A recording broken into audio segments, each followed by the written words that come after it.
So did we see a changing of the guard in Super Rugby Pacific this opening weekend? The obvious answer to that question is it's only round one, mate.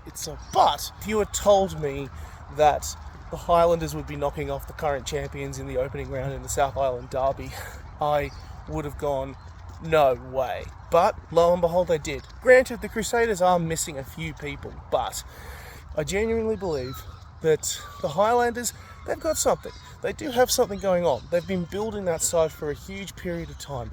The only issue is, of course, if they get any more injuries and all that momentum is potentially affected. Reds, Waratahs, very weird game. I actually don't think either side played their best game of footy, but then again, hey, opening round, that's to be expected. The thing that really kind of surprised me was, even with a world-class set piece that the Reds have, they've got 5 Wallabies in that starting tight 5. All of them are Wallabies. It was the Waratahs set piece, the thing that I thought was genuinely going to be their Achilles heel this season, that really stood up. The moment that they had the scrum and the set piece, the Waratahs were able to capitalise. Max Jorgensen is a freak with those 2 tries because they're absolutely insane. That performance will put any doubters that who think that Max Jorgensen isn't world class, that result will shut them up for good. If you had told me that Moana Pacifica was going to be the side that was going to end the Drew's dominance at Churchill Park in Lautoka, I would not have believed you either. I was really wondering if Moana Pacifica would be able to come into this season being able to replicate that lightning in a bottle quality that Ardie Savea brought to the side. And it turns out they do. They have a miracle in their hands, which is just...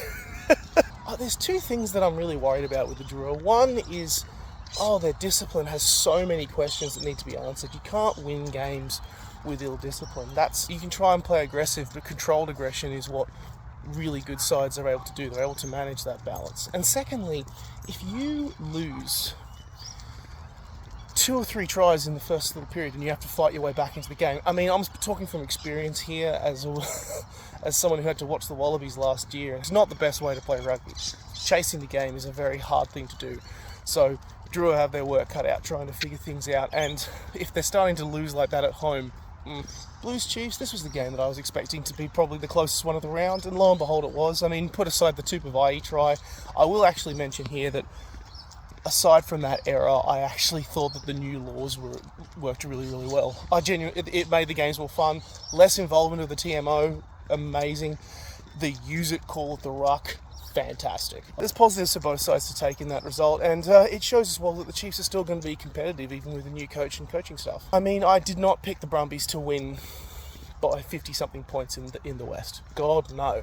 I was expecting the Force to come out firing, and for 20 minutes they did. For 20 minutes they looked like the side that was really going to dominate. But I think the reality is that when you have 7 debutants, there's always going to be some teething issues, even if they are all premium quality players. And the Brumbies just found a way. I mean, it's always been the case. Comes the start of the season, they show up. It's just... I don't know how they do it. I genuinely don't know how they do it sometimes. You'd have to be really disappointed if you're a Force fan. Like, that was a great opportunity to make a statement. And when other Super Rugby Instagrammers and content creators are saying that the Force should be making top 6 this year with the side they have, they need to turn this around quickly.